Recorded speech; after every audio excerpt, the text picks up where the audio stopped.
To Whips in the Dungeon. I'm Dex, and we're going to continue our journey into the concept of playing gongs using a whip, using the cracker on the tip of a whip instead of a traditional gong mallet. In the first video, if you didn't watch it, then go back in the playlist to the one previous. We threw at a 4-inch brass gong from China.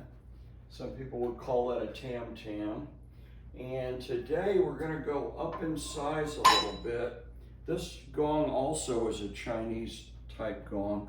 This is a 6-inch Atlantis Gong. I'm learning about gongs, so I'll tell you a little bit about what I know about this gong.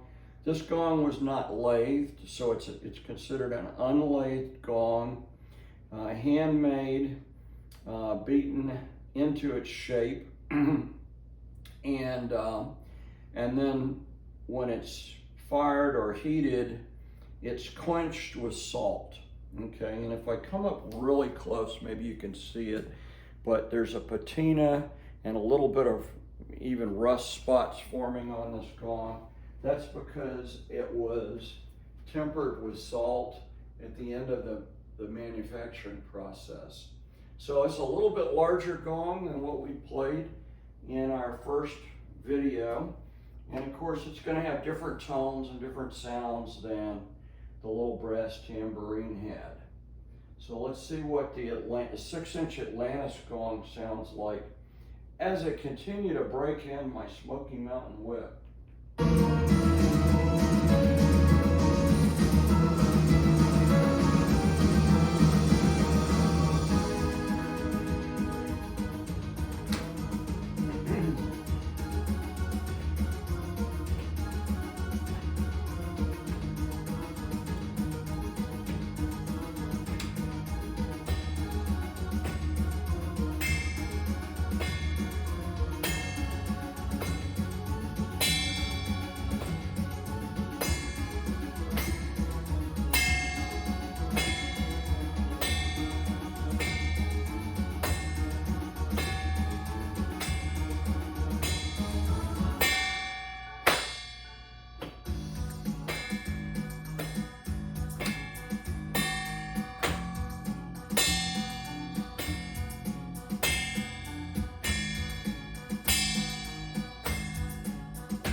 Well, interesting. It kind of had a chime sound to me.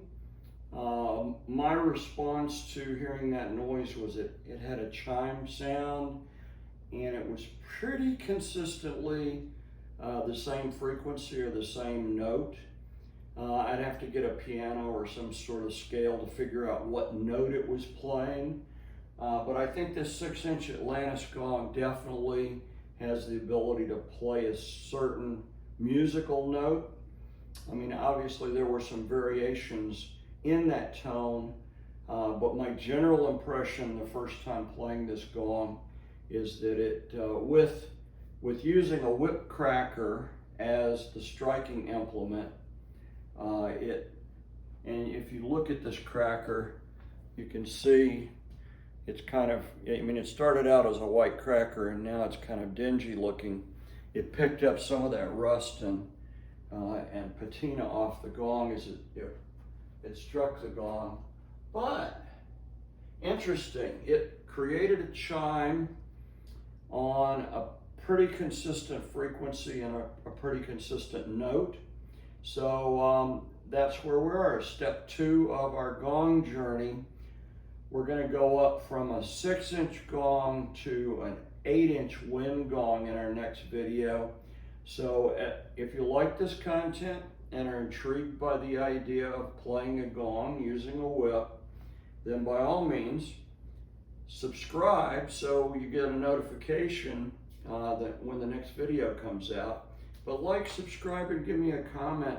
Tell me what you think about the idea of playing a gong with a whip as opposed to playing it with a mallet. As always, thanks for watching Whips in the Dungeon.